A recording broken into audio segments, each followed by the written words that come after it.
اعوذ باللہ من الشیطان الرجیم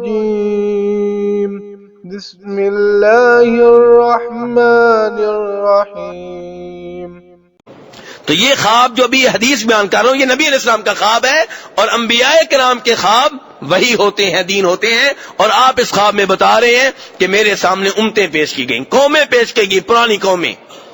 تو میں دیکھ رہا ہوں کسی نبی کے ساتھ چھوٹا سا گروہ ہے، کسی نبی کے ساتھ ایک آدمی ہے، کسی کے ساتھ دو آدمی ہیں، کسی نبی کے ساتھ کوئی بھی نہیں ہے۔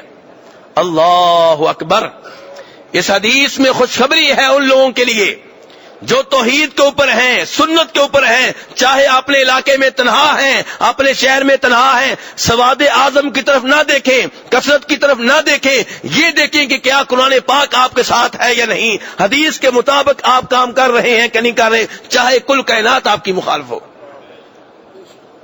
اس حدیث میں خوشخبری ہے ان لوگوں کے لیے۔ یہ دیکھیے انبیاء کرام علیہم الصلوۃ والسلام کے بارے میں بتایا جا رہا ہے کہ دنیا میں آئے، زندگی گزاری، تبلیغ کی، توحید کی دعوت پیش کی، ایسے بھی نبی ہیں جن کے اوپر ایمان لانے والا کوئی بھی نہیں ہے۔ اللہ کی قسم یہ نبی کامیاب ہیں، انہوں نے اپنا حق ادا کر دیا ہے، چاہے ان کے اوپر ایمان لانے والا ایک بھی نہیں ہے۔ دعوت دینے والے کی کامیابی کا معیار یہ نہیں ہے کہ اس کے جلسے میں لوگ کتنے ہوتے ہیں، تبلیغ کرنے والے کی کامیابی کا معیار یہ نہیں ہے کہ ان کے جلسے میں لوگ کتنے ہوتے ہیں، معیار یہ ہے کہ آپ قرآن کی کس آیت کے مطابق بات کر رہے ہیں، نبی علیہ الصلوۃ والسلام کی کس صحیح حدیث کے مطابق بات کر رہے ہیں۔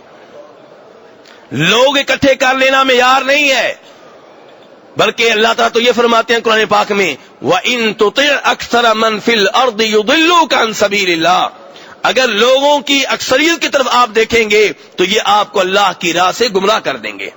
بلکہ اللہ نے سورہ یوسف میں کہا ہے وَمَا يُؤْمِنُ أَكْثَرُهُمْ بِاللَّهِ إِلَّا وَهُمْ مُشْرِكُونَ، کہ وہ لوگ جو یہ دعویٰ کرتے ہیں کہ ہمارا اللہ کے اوپر ایمان ہے، ان کی اکثریت بھی شرک میں مبتلا ہوتی ہے۔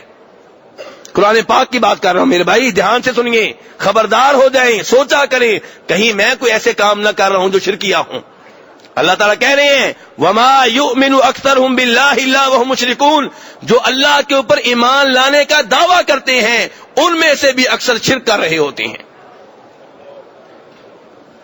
تو میرے بھائیوں اس لیے بڑے احتیاط کی ضرورت ہے، اور ہماری دعوت کا مقصد یہ ہونا چاہیے کہ میں نے لوگوں کو توحید کے اوپر لانا ہے۔ اقتدار مقصد نہیں ہے، حکومت قائم کر لینا مقصد نہیں ہے۔ کئی لوگ یہ بھی سمجھتے ہیں کہ پہلے حکومت قائم کریں گے پھر تبلیغ کریں گے، پہلے حکومت قائم کریں گے پھر توحید لے کر آئیں گے۔ نہیں، انبیاء کرام علیہم الصلوۃ والسلام نے یہ انداز اختیار نہیں کیا۔ آپ کام کریں، آپ لوگوں کو صحیح بات بتائیں، لوگوں کو ٹھیک کرتے رہیں، اللہ خود ہی جب چاہے گا اقتدار دے دے گا۔